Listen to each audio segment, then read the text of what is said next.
आज के लेक्चर में हम बात करेंगे कंट्रोल ऑफ बिहेवियर के बारे में कि हमारे जो बिहेवियर है, जैसे कि हमने बिहेवियर को डिस्कस कर लिया था कि खुशी है, गम है, आपका जो है रोना, हंसना, ये सारे आपके बिहेवियर में आते हैं कि आप किस तरह जो है अपनी एक्टिविटीज़ को परफॉर्म करते हैं, कौन सी चीज़ें जो हैं वो आप पे डिपेंड करती हैं और वो आपके जो है बिहेवियर बनाती हैं। ठीक है, तो अब उन चीज़ों को हम देखते हैं कि कंट्रोल कौन करता है, तो हमारे बिहेवियर को कौन सी चीज़ें कंट्रोल करती हैं। अब कंट्रोल ऑफ बिहेवियर की अगर बात करें तो internal mechanism of control of behaviour is composed of nervous system and the endocrine system. अब इंटरनल मैकेनिज्म, जाहिर सी बात है, जब हमारा बिहेवियर है उसको कोई चीज़ कंट्रोल करिए तो वो एक्सटर्नली मैकेनिज्म तो नहीं है ना, वो इंटरनल हमारे अंदर है, हमारी बॉडी में। बिल्कुल जैसे ह्यूमंस की बात करें तो ह्यूमंस में भी ऐसे ही है, अगर एनिमल्स की बात करें तो एनिमल्स में भी इसी तरह का मैकेनिज्म है। तो इंटरनल मैकेनिज्म है जो कंट्रोल कर रहा है बिहेवियर को, वो दो चीज़ों पर मुश्तमिल है। एक को हम नर्वस सिस्टम कहते हैं और दूसरे को हम एंडोक्राइन सिस्टम कहते हैं। ठीक है, जो क्या करता है, रेगुलेट करता है एनिमल बिहेवियर को। अगर देखा जाए कि नर्वस सिस्टम और एंडोक्राइन सिस्टम में ज़्यादा कौन इम्पोर्टेंट है, तो नर्वस सिस्टम जो है वो ज़्यादा इम्पोर्टेंट है। ठीक है, कि हम कह सकते हैं कि की बिहेवियर कौन सा है, तो की बिहेवियर हम बेसिकली नर्वस सिस्टम को कहते हैं। This system receive information from the external environment through sensory organs. तो ये जो सिस्टम है, जो नर्वस सिस्टम है और जो एंडोक्राइन सिस्टम है, ये क्या करते हैं, ये एक्सटर्नल इन्वायरमेंट जो है, जो आपका इन्वायरमेंट एक्सटर्नल है, वहाँ से इंफॉर्मेशन लेते हैं सेंसरी ऑर्गन्स के ज़रिए। ठीक है, सेंसरी ऑर्गन्स तो आपको पता ही ना कि जैसे सेंसेस होती हैं ह्यूमन बींग्स की भी अगर बात करें तो एनिमल्स में भी इसी तरह सेंसेस मौजूद होती हैं, जिस तरह हम कहते हैं स्मेल करने की, टेस्ट करने की। ठीक है, तो ये सारी सेंसेस होती हैं। तो brain and endocrine glands process these informations. तो ये जो हमारा ब्रेन है और जो एंडोक्राइन ग्लैंड्स है, अब जाहिर सी बात है नर्वस सिस्टम की बात करें हम तो ब्रेन की भी बात करेंगे ना, तो ब्रेन और एंडोक्राइन ग्लैंड जो है ये इस इंफॉर्मेशन को प्रोसेस करते हैं। ठीक है, अब ये जो ब्रेन और ग्लैंड्स हैं ये इस रिस्पॉन्स को जो है इनिशिएट करते हैं, हमारे इंटरनल ऑर्गन्स जो उसमें मौजूद हैं उसको स्टार्ट करते हैं। ठीक है, ये जो ब्रेन और ग्लैंड्स, इनकी मदद से हमारे जो इंटरनली ऑर्गन्स है या इंटरनली हमारा सिस्टम है वो सारा जो है वो प्रोसेस करता है। तो ये जो इनिशिएट कर रहे हैं इस रिस्पॉन्स को, वो कर रहे हैं मोटर न्यूरॉन। ठीक है, क्योंकि जब हम न्यूरॉन की भी बात करते हैं तो भी फर्दर टाइप्स होती हैं, तो वो कौन सी टाइप है जो इसको रिस्पॉन्स को इनिशिएट कर रही है, वो है मोटर न्यूरॉन।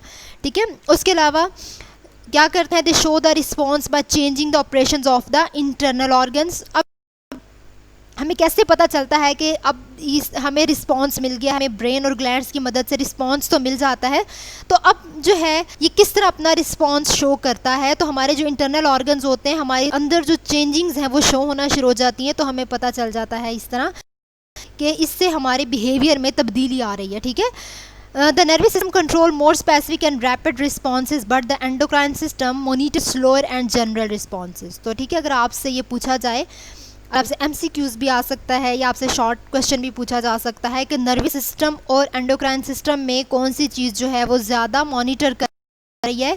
ठीक है, तो ज़्यादा मॉनिटर नर्वस सिस्टम कर रहा है। ठीक है, नर्वस सिस्टम का जो रिस्पॉन्स है वो बहुत ज़्यादा जल्दी है। ठीक है, जबकि एंडोक्राइन सिस्टम जो है ये बहुत स्लो जो है वो अपना रिस्पॉन्स शो करता है। अब हम सबसे पहले नर्वस सिस्टम को डिस्कस कर लेते हैं। तो नर्वस सिस्टम की अगर बात करें तो नर्वस सिस्टम जो है ये अपना रोल प्ले करता है कंट्रोल ऑफ बिहेवियर में। तो नर्वस सिस्टम जो है ये एक्ट करता है एज अ स्टिमुलस फिल्टर। अब स्टिमुलस फिल्टर हम किसे कहते हैं कि कोई भी अगर ऑर्गेनिज्म है वो स्टिमुलस जो है उसको रिसीव करता है, डिफरेंट सोर्सेज हैं। देखो हम इन्वायरमेंट की बात करें, वहाँ से कोई भी उसने आप कह रहे हैं कि कोई भी स्टिमुलाई है, ठीक है, कोई भी सिग्नल है उसने रिसीव कर लिया है। ठीक है, अब उसने क्या करना है नर्वस सिस्टम ने, ठीक है, the sensory organs and central nervous system block unimportant और इररेलेवेंट इनकमिंग स्टिमुलाई। तो ये जो सेंसरी ऑर्गन्स और जो सेंट्रल नर्वस सिस्टम है वो क्या करता है, क्योंकि उसने फ़िल्टर की बात की है कि स्टिमुलस फ़िल्टर, क्योंकि अब इसने जाहिर सी बात है एक स्टिमुलाई है तो उसने इसको उस सिग्नल को रिसीव करना है और उसके बाद अपना रिस्पॉन्स देना है। तो अब फ़िल्टर का क्या मतलब है कि इसने फ़िल्टर करना है, जितनी भी इररेलेवेंट और अनइम्पोर्टेंट चीज़ें होंगी, अनइम्पोर्टेंट सिग्नल्स हैं, अनइम्पोर्टेंट स्टिमुलाई है, ये उनको फ़िल्टर कर देगा, उनको ब्लॉक कर देगा। तो इसको हम कह रहे हैं कि स्टिमुलस फ़िल्टर, और ये काम हमारा नर्वस सिस्टम कर रहा है। This information passes through the sensory filters. तो ये जो अनइम्पोर्टेंट इन्फॉर्मेशन है हमारे इन सेंसरी फिल्टर से पास करती है, ठीक है। उसके बाद जो हमारा नर्वस सिस्टम है वो क्या करता है, इस सारे प्रोसेस को सॉर्ट आउट करता है, ठीक है। और ये सारा प्रोसेस हमारे नर्वस सिस्टम में हो रहा होता है, ठीक है। With in the nervous system ये सब कुछ हो रहा होता है। अब अगर कुछ इसकी एग्जाम्पल्स देख लें तो सबसे पहले एक एग्जाम्पल है ब्लो फ्लाइज की, ठीक है। ये भी एक फ्लाई है, तो इसका क्योंकि फ्लाइज की भी काफ़ी ज़्यादा स्पीशीज़ हैं, तो उसकी एक स्पीशी है ब्लो फ्लाइज। तो फीडिंग बिहेवियर की अगर बात करें, feeding behaviour of blow flies, कि उनमें जो है फीडिंग बिहेवियर किस तरह होता है, तो behaviour of the blow flies is controlled by nervous system. The blow fly has special sensory receptors on its feet. अब जो ब्लो फ्लाई है ना, इसके जो स्पेशल सेंसरी रिसेप्टर्स है वो उनके फीट्स में मौजूद होते हैं, ठीक है। The fly moves around, it encounters different substrates. अब क्या होता है कि जैसे ये ब्लो फ्लाई, जाहिर सी बात है ये फ्लाई करती हैं, तो ये अपने इर्द गिर्द बहुत सारी चीज़ों को जो है वो देखती हैं, ठीक है। तो अब क्या होता है कि their receptors can detect the presence of certain sugars. अब इनमें कुछ जो रिसेप्टर्स मौजूद होते हैं ना, अब जाहिर सी बात है अगर जैसे कि हम कहते हैं स्मेल आ जाती है खाने की, बिल्कुल इनके जो रिसेप्टर्स हैं, कोई शुगर है, ठीक है, तो उसको ये डिटेक्ट कर लेते हैं, ठीक है। उसके बाद क्या होता है कि the receptors of the feet send information to nervous system. फिर वो जो रिसेप्टर्स है, क्योंकि वो रिसेप्टर इनके फीट में मौजूद हैं, ठीक है। अब उन्होंने क्या काम किया, वो जो सेंसरी रिसेप्टर्स हैं उन्होंने वो जो इन्फॉर्मेशन है जो इनको, जैसे कि इनको पता चल जाता है कि ये यहाँ पर फूड अवेलेबल है, तो उस इन्फॉर्मेशन को उसके जो फीट है वहाँ से वो रिसेप्टर्स हैं उस इन्फॉर्मेशन को उसके नर्वस सिस्टम में भेज देते हैं। फिर नर्वस सिस्टम है वो आगे इस इन्फॉर्मेशन को प्रोसेस करता है। The blow fly shows response by extending their proboscis, ठीक है। तो ये जो रिस्पॉन्स है ये किसकी मदद से हो रहा होता है, ये प्रोबोसिस की मदद से हो रहा होता है। तो ये जो है ब्लो फ्लाई में प्रोबोसिस जो है मौजूद होते हैं, ये एक्सटेंड करते हैं उनको और फिर ये अपना रिस्पॉन्स शो करते हैं। It also stimulates the oral taste receptors as the fly starts feeding. Some feedback mechanism stops feeding. अब क्या होता है कि इनमें जो है जाहिर सी बात है नर्वस सिस्टम से उनको मैसेज मिल जाता है, इन्फॉर्मेशन मिल जाती है, फिर वो क्या करते हैं कि वो फीडिंग का काम करते हैं। और फिर कुछ इसमें फीडबैक मैकेनिज्म भी होते हैं जो कि क्या करते हैं कि वो उसकी फीडिंग को स्टॉप करवाते हैं, ठीक है। The forget of blow fly swells sufficiently after feeding. अब किस तरह, जाहिर सी बात, अब उन्होंने अगर वो फीडिंग कर रहे हैं तो उन्होंने स्टॉप भी करना है, तो वो जो फोरगेट हैं ब्लो फ्लाई के वो स्वेल हो जाते हैं आफ्टर फीडिंग।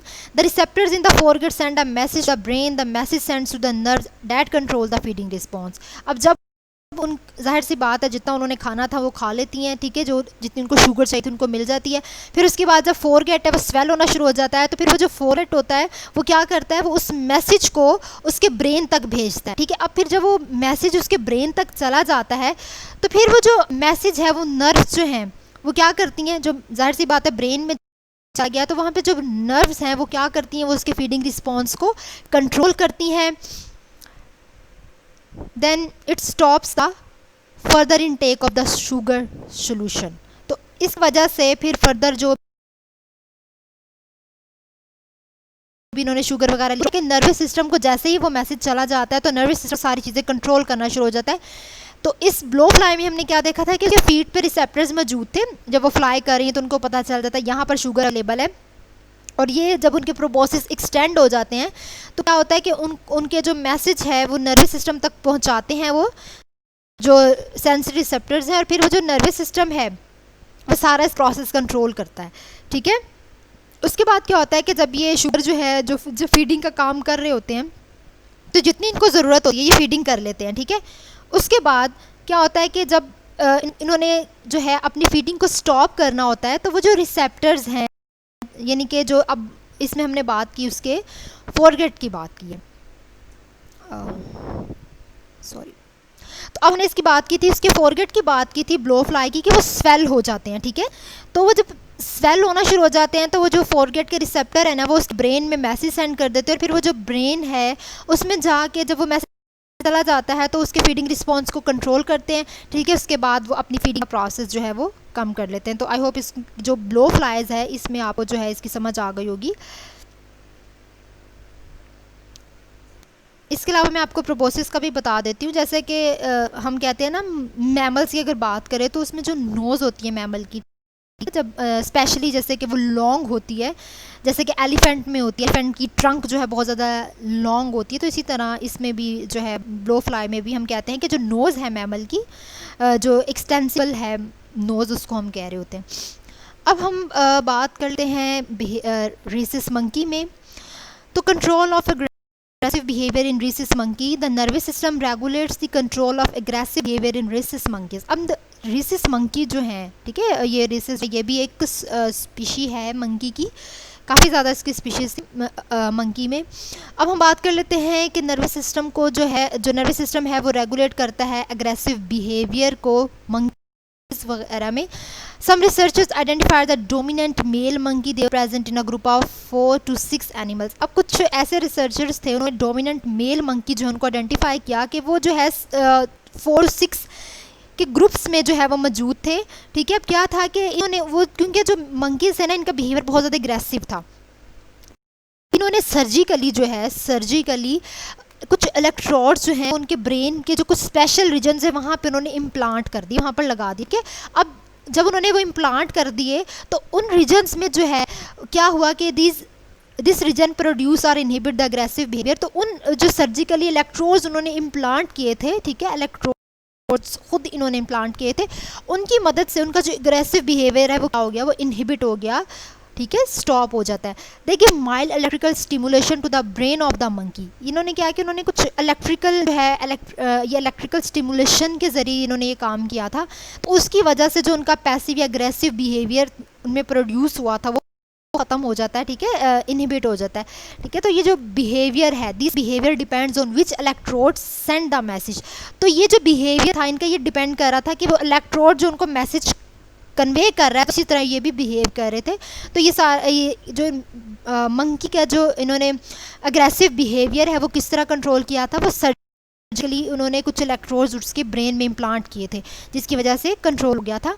उसके अलावा रिसर्चर्स ने कुछ मंकीज़ जो हैं उनको ट्रेन किया था, कुछ मंकीज़ के ग्रुप को, कि वो लीवर को प्रेस करेंगे, ठीक है। तो डोमिनेंट मंकी बिकेम अग्रेसिव।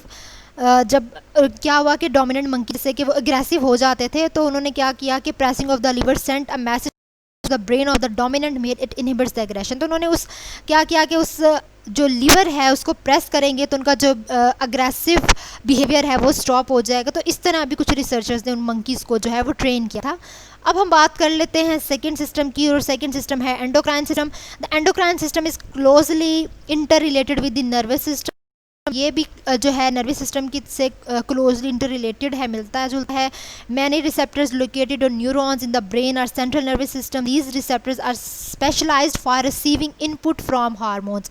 अब यहाँ पे एंडोक्राइन सिस्टम में अब क्या है कि जैसे कि हमने सेंट्रल नर्वस सिस्टम में कुछ न्यूरॉन्स की, कुछ रिसेप्टर्स की बात की थी, तो अब यहाँ पे एंडोक्राइन सिस्टम में हम कुछ हार्मोन्स की बात करेंगे कि कुछ हार्मोन जो है वो रिसीव करते हैं, ठीक है।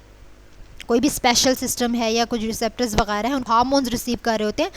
The brain communicates with the endocrine system through neurons. तो जो ब्रेन है वो क्या करता है, वो एंडोक्राइन सिस्टम के साथ जब भी उसने कम्युनिकेट करना होता है तो वो किसके ज़रिए करता है, न्यूरॉन्स के ज़रिए करता है। तो इस टाइप की जो कनेक्शंस हैं वो हम कहते हैं किसके दरमियान होती हैं, वो हाइपोथैलेमस और पिट्यूटरी ग्लैंड हैं वर्टिब्रेट्स के, उनके दरमियान में होती हैं, ठीक है।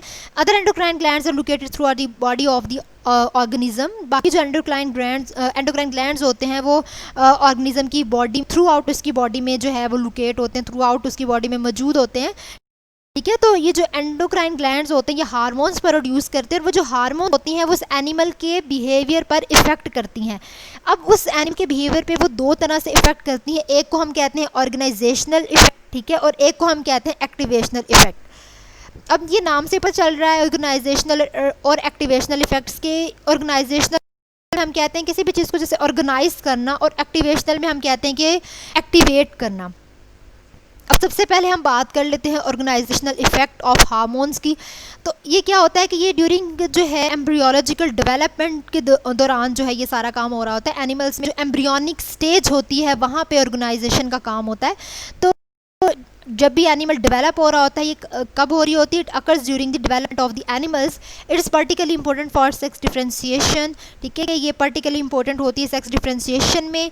उसके अलावा जो है ये क्या करती है, these effects detect the presence of hormones and critical time periods. these effects influence the development pathways for specific brain regions. These also influence the developing gonadal tissues. क्या इसमें कहा हुआ है कि ये क्या करती है, ये इफ़ेक्ट करती है गोनेडल टिश्यूज़ पे, क्योंकि जब गोनेड्स की बात करते हैं तो हम कहते हैं कि वो स्टीरॉयड हार्मोन की वजह से हो रहा होता है, ठीक है। गोनेड्स अगर मौजूद नहीं होंगे तो जो स्टीरॉयड हार्मोन्स है वो भी, उनकी प्रोडक्शन भी कम हो जाती है। तो ये जो जैसे कि ये अग्रेसिव बिहेवियर है, ये किसकी वजह से आता है? टेस्टोस्टेरोन और स्टीरॉयड हार्मोन्स की मदद की वजह से आ रहे होते हैं, ठीक है। तो जैसे आपको गुस्सा वगैरह आ रहा होता है तो वो इनकी वजह से आता है। ये आपके बिहेवियर में बहुत ज़्यादा रोल प्ले करते हैं, टेस्टोस्टेरोन भी, उसके अलावा जो है स्टीरॉयड हार्मोन्स भी करते हैं। और स्टीरॉयड हार्मोन्स कब होंगे? जब गोनेड्स मौजूद होंगे, ठीक है। तो जैसे कि हम कहते हैं कि दीज टिश्यूज़ बिकम फीमेल और मेल लाइक।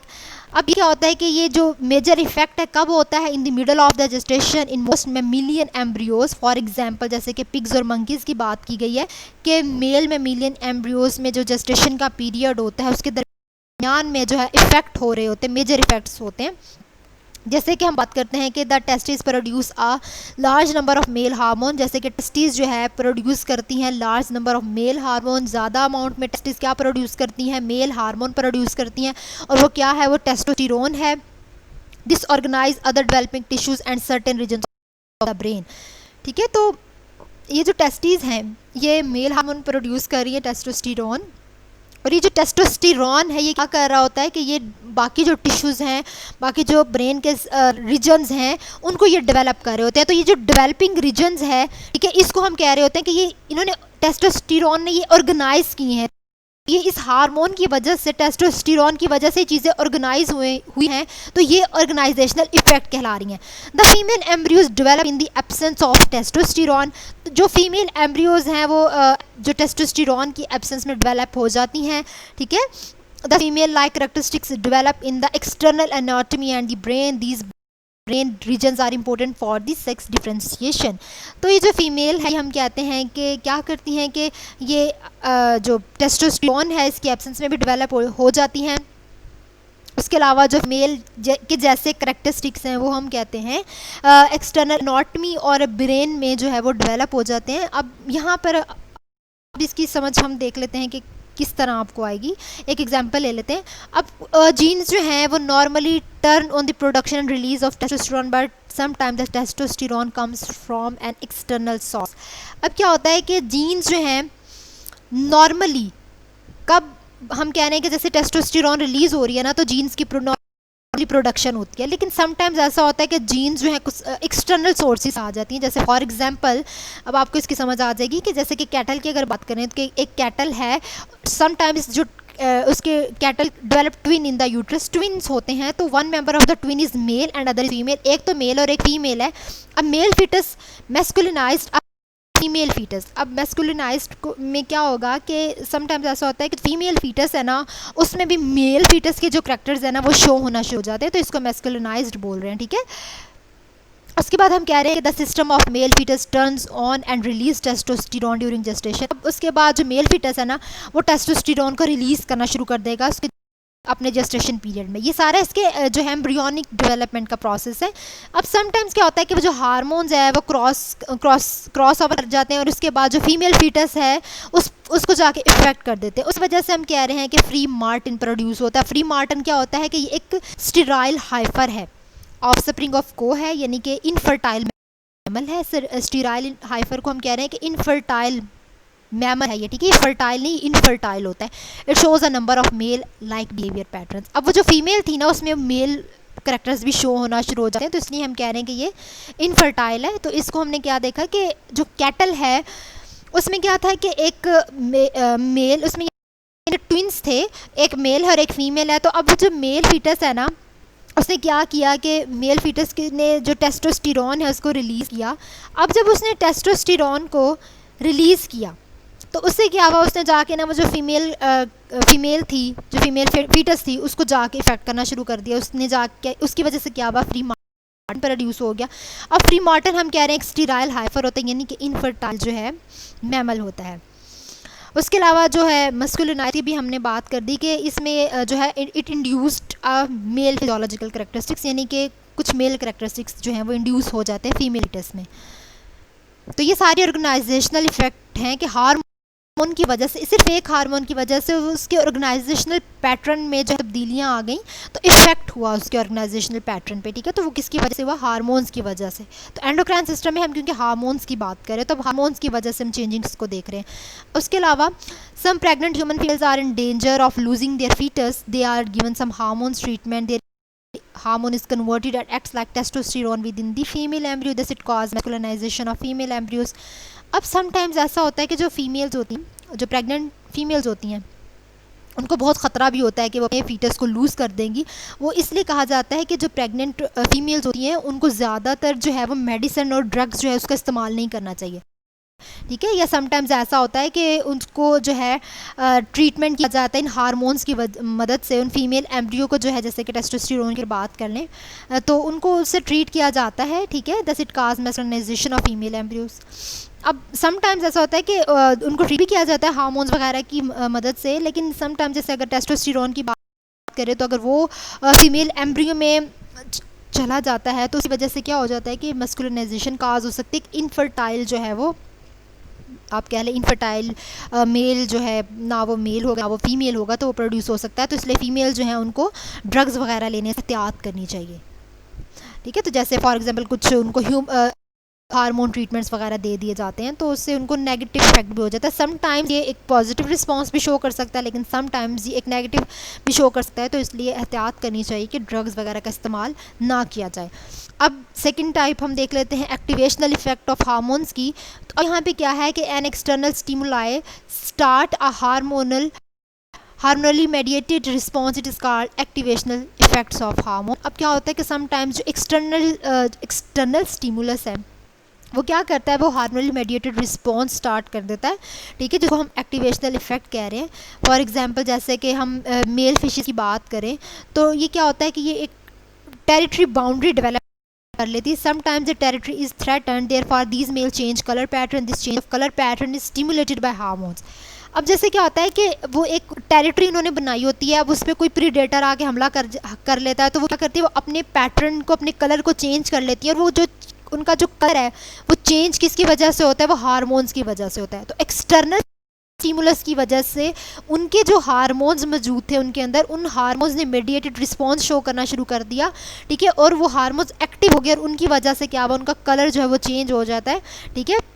और the colour change is an indication of aggressive behaviour to defend the territory. तो वो जो कलर चेंज करते हैं वो क्या है, वो एग्रेसिव बिहेवियर को शो करते हैं, कि इंडिकेशन है कि वो जो उनके प्रीडेटर उनको शो करवाते हैं कि वो एक उनका बिहेवियर जो है वो एग्रेसिव है और फिर वो इस तरह अपनी टेरिटरी को बचा सकते हैं। तो ये एक्टिवेशनल इफेक्ट है, ठीक है।